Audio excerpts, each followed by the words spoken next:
It's time for the Brian Beatty Real Estate Show. Good morning, Charleston, and welcome to another edition of the Brian Beatty Real Estate Show, your go-to source for straight talk about the Charleston real estate market. I'm Brian Beatty. 20 years I've been in this business, helping people buy, sell, and invest in real estate. About $1 billion in real estate sold right here in the Low Country. But today, I want to unpack something that I think maybe some folks have heard about in passing, but something that's never really been explained to them. And that's loan assumptions, because we've heard for, years at this point that interest rates are pricing people out of the market. That's the number one reason why people aren't putting their home on the market or aren't buying what they want to buy. The cost of ownership is just too much. And really, it's not just the interest rate. Technically, it's affordability in general, right? And the bigger picture is just affordability. Prices have continued to go up. We'll talk a little bit more about the market a little bit later on in the show in terms of really what's happening out there. And I think that a lot of people have questions and concerns about the real estate market, but I think a lot of people don't have the correct expectations or assumptions about what's going to happen when they go to buy a home, when they go to sell a home, what they're looking at from an investment property perspective, even getting their home rented out. And that's something I want to talk about too, is, we have all these folks that are, they call it the golden handcuffs, right? They've got interest rates at or below 3%. They don't necessarily need to buy another home. So they're kind of quote unquote locked in, right? They're happy as a clam just to stay where they are. But there are people out there that do want to move. They want something bigger, better. They want to move up. They want to maybe use their current home as an investment property. Let's say they've got a 2.75% interest rate and they can rent their home out and they can then turn their home into an income stream and go and buy another home. How does that work? We're going to talk about that too. But the challenge that a lot of people have right now is that the interest rates are just too high, meaning the home payment per month is too high. When you look at the taxes, when you look at the insurance, when you look at utilities and the fact that everything's basically more expensive than it has been, it's a challenge. So I want to dig into this. And more importantly, could you benefit from this? Could you structure a deal that saves or earns you, tens of thousands of dollars just by understanding how they work?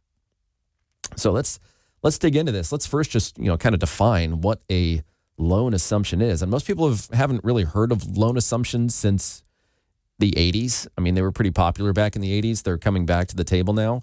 But a loan assumption is when a buyer takes over the seller's existing mortgage instead of just getting a brand new one. That means that they get the same interest rate, the same remaining balance, the same loan terms, the same everything, all while kind of avoiding a lot of the fees or the higher interest rates, of course, associated with getting a new mortgage. And so why does this matter? Well, let's say the seller locked in, a 2.75% fixed rate a few years ago when they were that low, and today's market's hovering around, 7%. You would be able, as a buyer, to inherit that 2.75% mortgage, which would dramatically reduce your monthly payments. So, there's a lot to be said for that. Now, from the buyer's perspective, let's talk a little bit about the benefits and the drawbacks, because we need to kind of break this down, right? So obviously the benefits are things like the lower interest rate, which means a lower monthly payment. No new loan origination fees. You get a faster closing timeline in some cases. And then as a result of that, of course, you just have better affordability, right? And so here's a real example. One of our clients saved a little over $400 a month by just assuming a VA loan with a 2.5% interest rate, which is about $5,000 a year in saving, just by assuming the mortgage instead of originating a new one, right? So these are options that could really work in your favor. Now, the drawbacks, of course, is that first of all, you still have to qualify for that existing mortgage with that existing lender. You might also have to bring cash to the table for the difference between the sales price and the remaining loan balance, right? If they bought it a few years ago and they had a down payment, certainly it's worth more than what they bought it for. So that would be the sales price. You can inherit the existing mortgage, but you still have to make up the difference, right? Either in the form of cash or through a second mortgage. Another thing to take into consideration is just assumptions are not available on all loans. Most conventional loans, as an example, do not allow them. There are workarounds to that, but that's getting a little more complicated. That's something we walk through with, some folks. And so I guess the question is, if you had access to a list of properties where you could assume the current mortgage and kind of go back to the glory days of getting an interest rate under 3%, would that make a difference in your home search, in your decision as to whether or not to sell and buy another home? If that's a yes for you, then reach out to me. 843-800-0065 is my personal number. It's going to come straight to me. You can call or text that number, 843-800-0065. You can call or text me, reach out that way, or you can always just email me, brian@brianbeattyteam.com. That's brian@brianbeattyteam.com, or you can check us out online, listingsincharleston.com. So let's look at this from the seller's perspective. Let's kind of flip the script here. Did you lock in a great rate a few years ago? Yeah, you probably did. That mortgage that you have could be kind of like your secret weapon, right, to sell faster and for more money. So think about it. Most buyers today are struggling with affordability because of interest rates. But, what if you could say that you had the ability to provide a buyer with significantly lower payments than anybody else that's selling their market that you're competing with right now? Would that then cause that buyer to choose your home over others?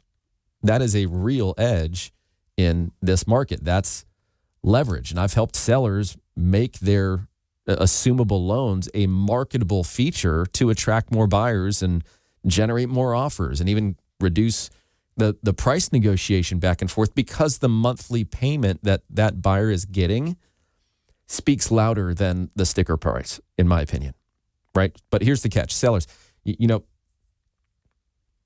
don't necessarily get to keep your low loan, interest rate and your equity, right? The buyer might need to bring cash to cover the difference, or you might need to structure something, creative. And that's what's good about an agent and the way that they earn their paycheck, is that they can manipulate this for you. But I think that if anybody out there is listening and they're like, you know what, this might be the thing that gets me interested in ultimately buying a house and selling my house in order to buy another house, or doing something along those lines. If this is something that you'd like more information on, it's something that, I've put a lot of time and energy into to ensure that I understand how to do these things.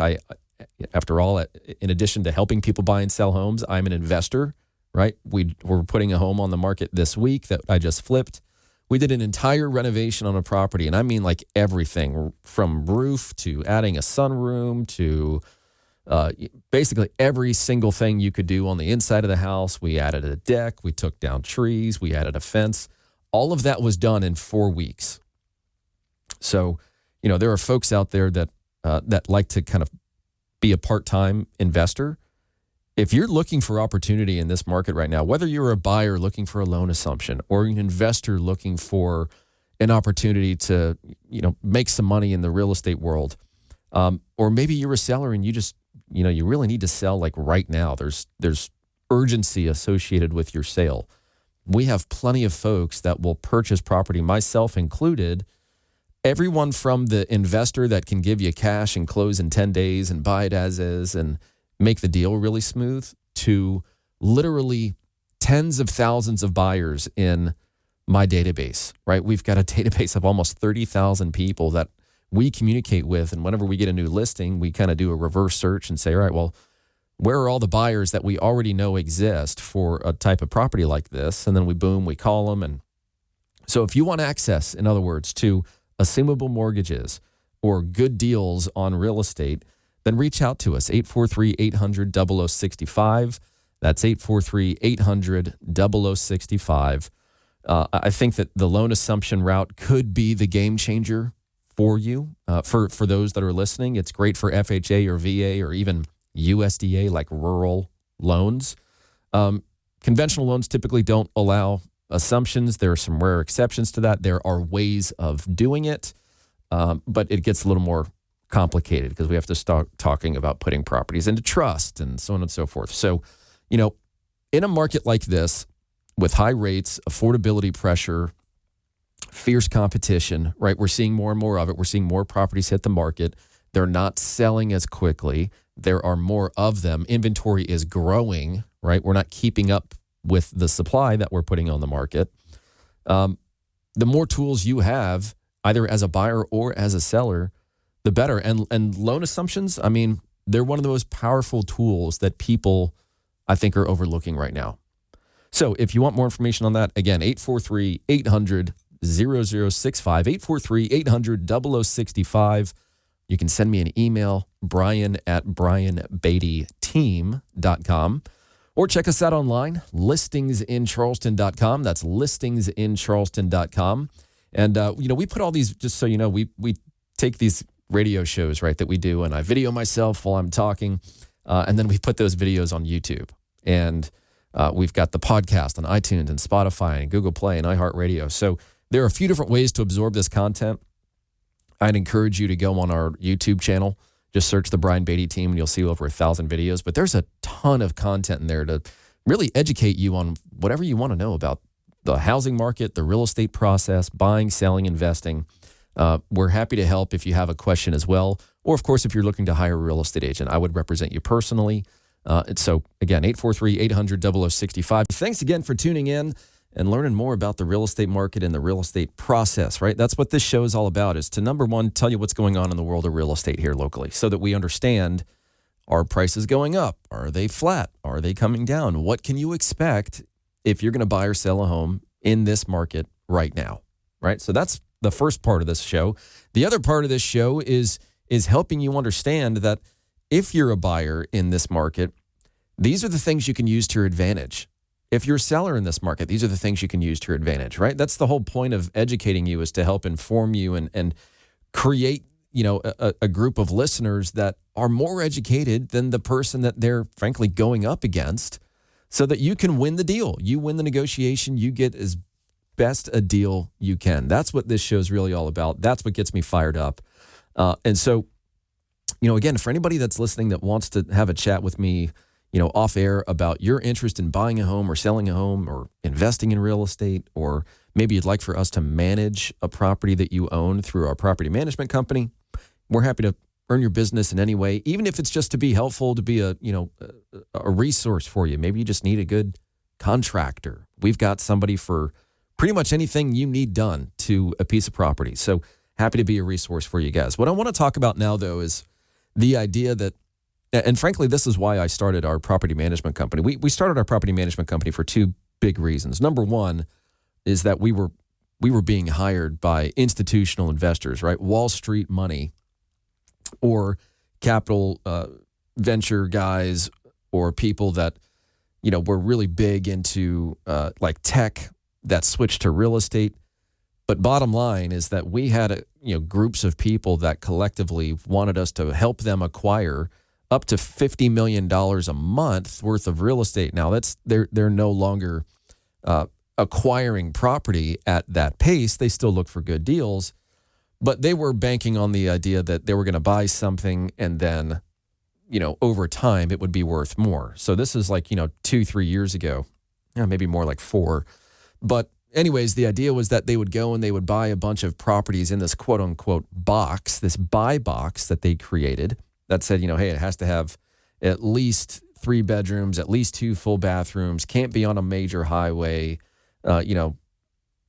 has to be in move-in ready condition, or no more than X amount in cosmetic repairs that were needed. It was a very specific list, right? And so we helped them acquire a bunch of properties. They paid fair prices to people, or at least that's what it seemed like it was. They were paying people what the home was worth, which is why a lot of people were like, well, yeah, if I can just skip straight to the finish line and sell my property for what a buyer would have offered me anyways, and I don't have to deal with the emotional roller coaster of dealing with another human being, and I'm dealing with an investor, then yeah, sign me up. And the idea was that they would go and they would buy a bunch of properties in these areas and pay full price for those properties. And then once they owned several homes in like a neighborhood, they would then overpay for a property. Now, why would they do that? To bring up the value of everything else that they bought in that neighborhood. right? The idea was, to be very clear, the idea was for them to turn that segment of population into renters, right? They're going to sell their home, cash out, and then by the time the market gets to where it is now, they can't afford to get back in. They have to rent.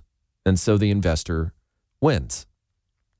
Obviously, there's no reason why you can't go and acquire your own real estate investments.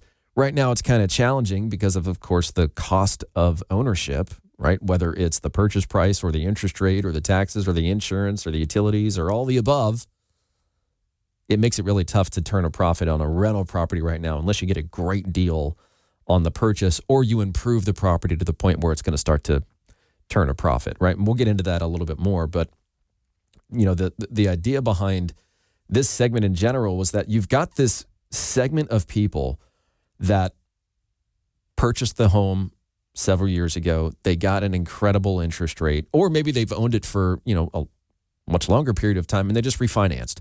But either way, the overwhelming majority of people that own a home have an interest rate at or below 4%. I think it's almost 2/3 of homeowners have an interest rate at or below 4%. I'll fact check that, but it's pretty darn close.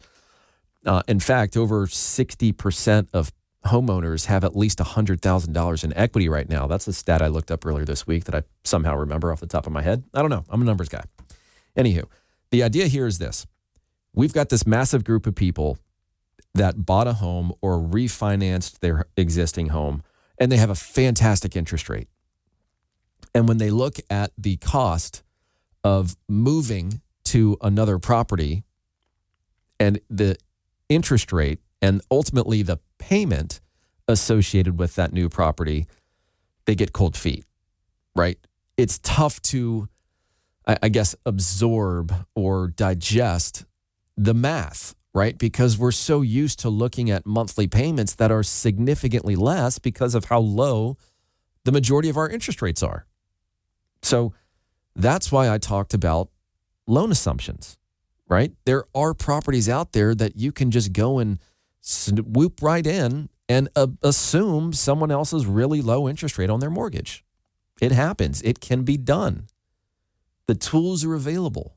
There are people out there that understand how to do this. They can really help you do. This isn't just like a thing that we talk about that is like a carrot we dangle. This is a real thing. It works. So if that's something you're interested in, you know, again, 843-800-0065. Let's have a conversation about that. But here would be the sweetheart deal is that you go and you assume a loan somewhere, you get that fantastic payment, and then you keep your home as a rental property so that you are now turning your existing home into a profit center. Now, of course, that assumes that you have enough, you know, the financing has to all work out, right? You have to have some cash set aside to split the difference or make up the difference between the new person's loan amount and what the home is worth and what you can negotiate and so on and so forth. So it's not as easy as just, you know, shifting to another. There's some money involved, right? And that's what I think people get tripped up about is they really just, they struggle to put the numbers together in an effective, thought through way that's consistent with market conditions. Maybe, I mean, and, you know, look, something like ChatGPT is a wonderful tool. But like as an example, I have a client that was questioning something in an agreement, right? And this is like a boilerplate South Carolina Real Estate Commission approved document, right? It's not something I created. It's something that we as a population of realtors use, right? It's a quote unquote official document. And she started ChatGPTing different parts of it. And basically, you know, AI is giving her a different interpretation of the contract than what I understand to know and be true. And so, you know, again, I think the person that you hitch your wagon to, especially in this market, is so important. You have to work with somebody that has experience because this market is not easy. And I'll just be very blunt in that regard because we are seeing properties stay on the market for a longer period of time. We are seeing more and more inventory start to hit the market. We are now starting to see buyers that can say, and it be true, hey, if you don't like my offer, there are two others that we're also interested in. So we'd like a quick response so that we can know whether to move on or not, right? That puts sellers in a position they haven't been in for a while. And they don't like it, right? Nor should they, but that's just the reality of kind of how this market is shifting. So we need to have some tools and some tricks up our sleeve, some things that we can go to just kind of break this traditional mold and look at getting something like an assumption on a mortgage, or maybe turning your home into a rental. And that's really what I think a lot of people could benefit from, is looking at this a few different ways. Number one, this is the time of year where we're doing kind of like our update, our semi-annual update for folks, our clients, on their home equity. We call it a home equity analysis. These are folks that we've stayed up to date with. We've stayed up to date with the value of their home so that it is a true, if you were to sell today, this is the range it would sell in, depending upon your level of motivation, right? Because that has something to do with it.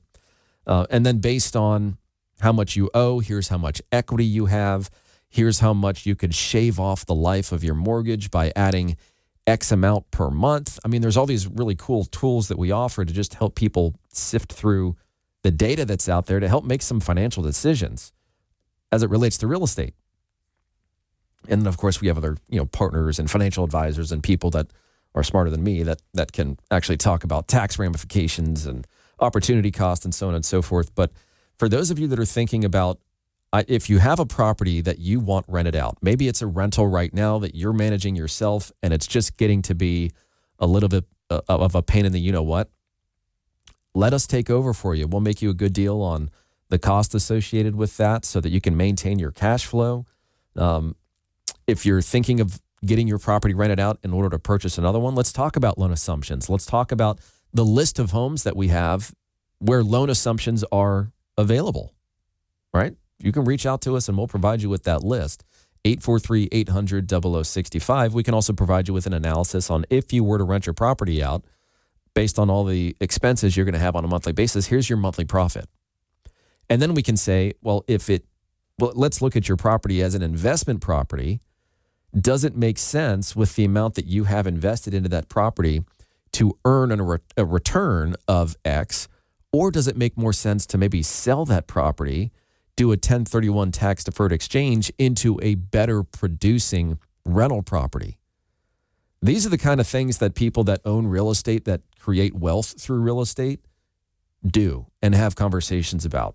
And if that's something that you guys would like to learn more about, whether you do it or not, you'd at least like to know how to do it, happy to help. 843-800-0065 is my number. Call or text 843-800-0065. Thanks again for listening. I always like to take a moment and just say thank you to those of you that listen to this show and rely on the information that I share to help shape your understanding of the real estate market and the real estate process. I've been doing this for 13 years now, selling real estate for 20.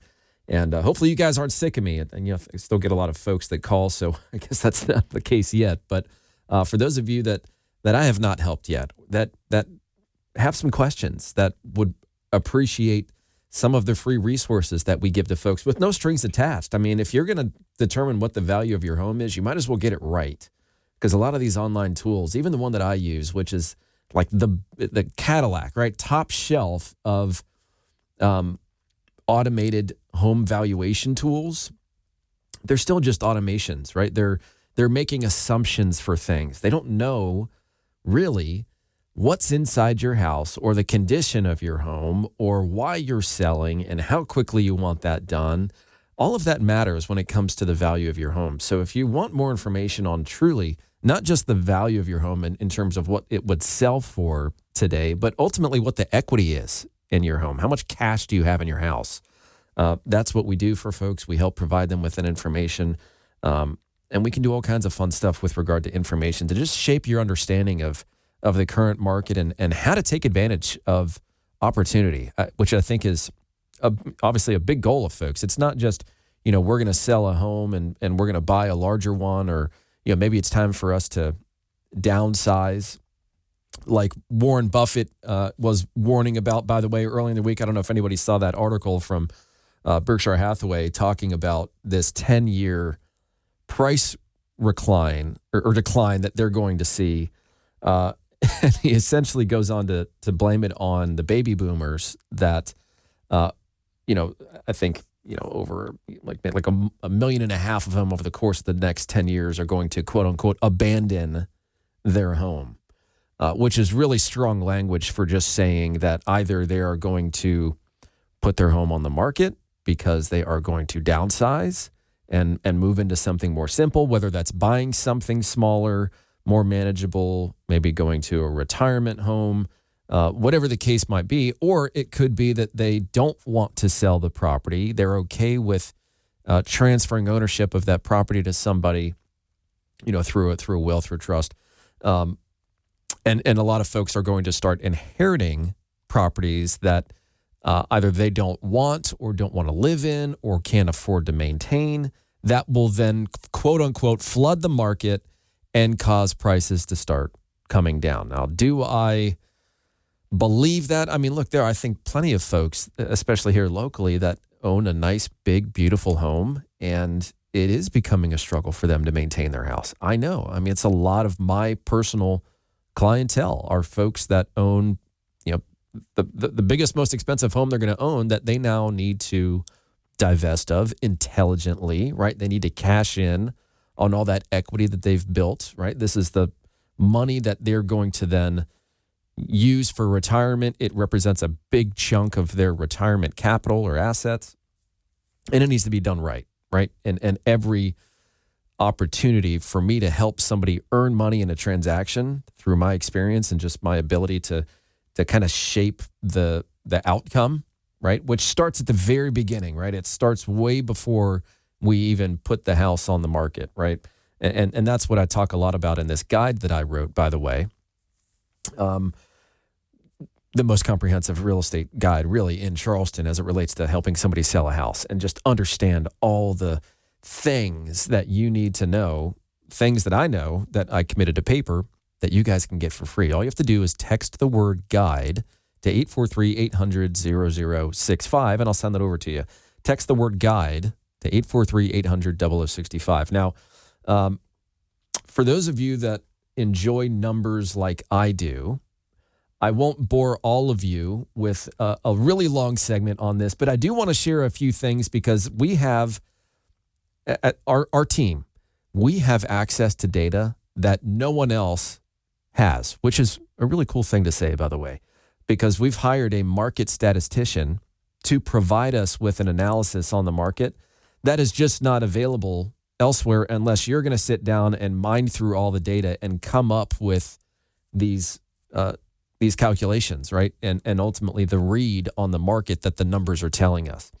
And one of the things I love about this report that we get from this company is the impact the initial asking price has on the amount of time it takes for a home to sell, whether they have to make a price reduction or not in order to sell, and ultimately, does choosing the wrong initial asking price hurt you when selling your house? And if so, how?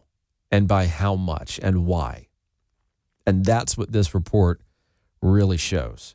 And to just, give you a few little highlights here, here's kind of like the real story of the market. For every 100 properties that hit the market, 25 of them do not sell. Those are expired, canceled, withdrawn listings. They hit the market. It didn't work out. Now, many of them go and hire a new agent, and we've talked on this program about really kind of what happens when a relationship with a real estate agent just doesn't work out. It's a swing and a miss. It's a misfire. It's time to reset. It's time to get some fresh legs in there. It's time to find somebody that really is going to, go above and beyond from a marketing and service and experience perspective. And, that before COVID, when there was a normal market, right? Because obviously the COVID market was different. All you had to do was stick a sign in the yard and you had 20 people fighting over the house, right? There wasn't a lot of skill involved to sell a listing during the COVID market. And I've said that plenty of times on this show, so it's not like I'm admitting it for the first time. But it did take skill to figure out how to, benefit from those scenarios. It's not just, well, anyways, when we look at the market now. It's showing signs of what it looked like before the COVID market. It's really starting to just look like a normal market. But again, for every 100 properties that hit the market, 25 do not sell. A quarter of our inventory swings and misses, likely due to overpricing. So of the 75 that sell, 33 take price reductions, 42 do not. So in other words, for all the properties that sell out there, almost half of them are taking price reductions. Now, if they had to take a price reduction, those properties sold in about 80 days, and they got a little over 93% of their asking price. If they did not have to make a price reduction, in other words, they priced their home correctly, they got 100% of their asking price in a week. Those are the numbers. In fact, a third of the properties got actually more than 100% of their asking price. They sold for above their asking price. So there's a bunch of interesting things in this specific report. But another thing it looks at, just as an example, is something like seller paid closing costs, right? We've talked about how we're seeing more and more price adjustments as time goes by, right? The rate at which properties are reducing their asking price is increasing, not just in terms of the amount at which they're reducing, but the overall percentage of listings that are reducing their asking price. So on top of reduced asking prices and getting less than what people were used to getting based on their original asking price, we also have seller paid closing costs, right? Concessions. So that could be somebody paying a buyer's closing costs so that they don't have to incur the costs associated with getting a mortgage, right? Loan origination fees, prepayments for taxes and insurance, and so on and so forth, right? Or it could be to buy down somebody's interest rate, which is still very popular, right? You can basically shave 2 percentage points off of today's interest rate, and then, the next year it's only 1% below what it is now. There's ways of doing this. It's called a 2-1 rate buy down. But anyways, brass tacks, over half of every transaction is paying closing costs for the buyer. The seller is paying closing costs for the buyer. 51.7%, actually. If you're in the $300,000 to $400,000 price range, almost 70% of all transactions are including seller concessions, and the average amount is about $8,300. And that's pretty close across the board. I mean, if you look at the $1 million to $2 million price point, it's $10,000 is the average, and 20% of them are paying that, which is interesting to me. So, if you want your hands on this report, it gives you information that frankly just isn't available. If you really want to start dissecting the market, really understand the market, then we can apply these numbers, right? This data, this way of looking at your strategy to come up with a game plan that's going to help you win. And that's really, at the end of the day, what this data is designed to do. It's designed to interpret the market in a way that other agents don't have access to because they don't have this data, because it's specially curated by a company we've hired. So if you want access to this information, you can text me the word report, and I'll send this over to you. Just text it to 843-800-0065. Text the word report to 843-800-0065. I'll provide you with a copy of this. And of course, if you want to look at a strategy to sell your home for top dollar in the least amount of time, then let's use this information. Let's analyze the market, and let's come up with a winning strategy. Again, 843-800-0065 is my number. You can call or text that. Check us out online, listingsincharleston.com. Shoot me an email, brian@brianbeattyteam.com, or check us out on YouTube, iTunes, Spotify, Google Play, all that great stuff. I want to chat about something that we don't talk a ton about on this program, but something we certainly do a lot of, and that's helping people buy and sell land. And, it's not necessarily like the sexiest topic out there. It's dirt at the end of the day, but there are a lot of folks that really understand how to develop real estate or take pieces of land and create opportunity with that, entitle the land, and turn some pretty attractive profits. This is something, again, that we do, something I have done. There was a point in time where, not so much anymore, the volume just isn't there like it used to be, but there was a point in time a few years ago where we were doing like 30 to 40 new land deals per month across the entire state. So these were folks that, owned land for whatever reason or inherited land. They don't really have any use for it. It's burning a hole in their pocket every year when they pay taxes or to maintain the property, or if it's an HOA, then they've got to pay that. And so there are plenty of people that own property that they bought with maybe the best of intentions and it just didn't work out, or they just bought it to hold because they saw development going out that way. And for some folks, it's time to cash in, right? And that's something that I think people have access to that could be pretty beneficial. I mean, the idea of doing one of two things, if you own land, either using that property as leverage to borrow money unconventionally, all right? That's one way of benefiting from just owning land. Of course, the other would be that you could sell that property and do a 1031 tax-deferred exchange into something else, deferring the capital gains tax that you would have to pay. That's a big benefit. And then, of course, you've got folks that just understand where development is going and look for opportunity. And that's what we do with a lot of folks is we just look to, hey, where's a safe place to park some money right now? We've got folks that, of course, want more of a short-term relationship with that piece of property, which means they might buy a large chunk of raw land and subdivide it into several parcels. And maybe that means they have to do some work to, the road that you get to the property on. And, there's so many different governing bodies. I mean, it doesn't make sense necessarily going down that rabbit hole, but buying land is something that folks are looking at right now as just an alternative to going and trying to find like a rental property. Right. And the reason for that is because, and there's just no way around it, the math doesn't work in most instances. Unless you are getting an unbelievably good purchase price on a property, you can't really rent it out and turn a profit. I mean, I don't speak in absolutes, right? There's always going to be extenuating circumstances. There will always be outliers. But generally speaking, right now, the math doesn't look great to just pay for a property, get it at a mortgage rate at today's rates, and rent it out and think everything's going to work out. In most instances, it's not going to. But again, for those of you that own property that you want to turn into a rental and then go and buy another property, right? You now become a landlord, or you hire a property management company like our property management company to help you with that. But now you've produced some rental income for yourself. The folks that I think that are watching this market and they're watching the growth of Charleston have already benefited from acquiring land and subdividing it and creating opportunity for builders to then go in and create more inventory. And that's the challenge.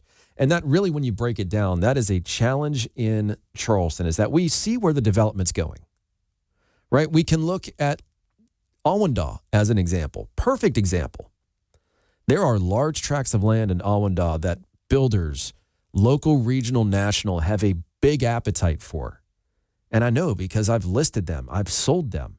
We've got 150 acres out there that is incredibly challenging to sell because there is no plan to extend utilities out that way. Meaning a builder is going to have to do an individual septic field and run a well for every property they build, which is an incredibly more expensive way of doing things. And it's something they're just not going to do.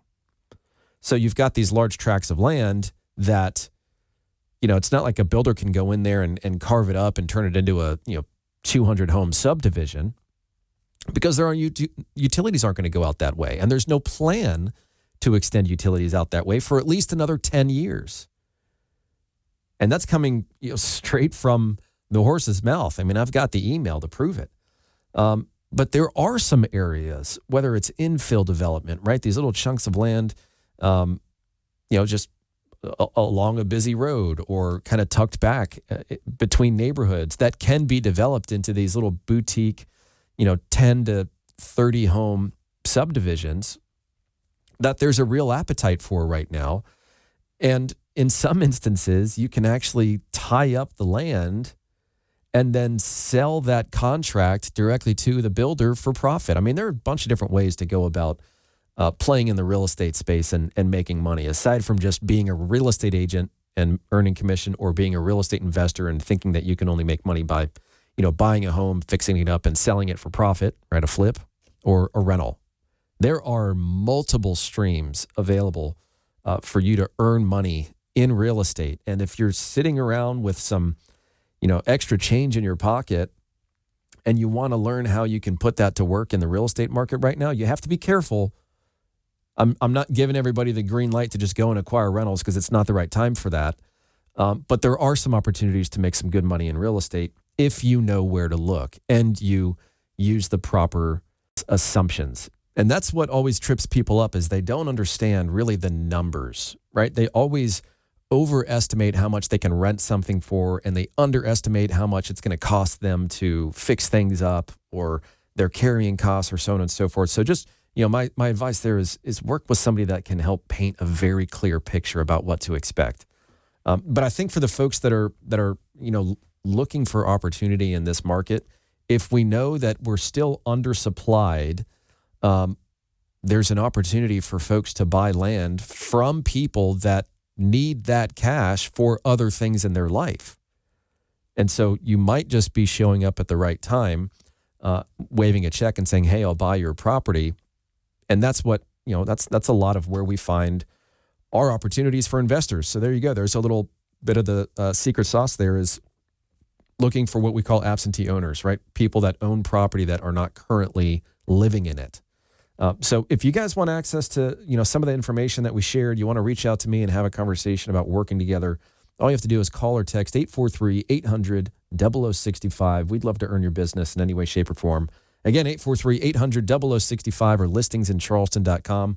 Thanks again for tuning in to the Brian Beatty Real Estate Show, and you guys have a great weekend. Join us for another edition of the Brian Beatty Real Estate Show next Saturday morning at 9 and Sunday morning at 10. Find him online at listingsincharleston.com. That's listingsincharleston.com. Or call him at 843-800-0065. That's 843-800-0065.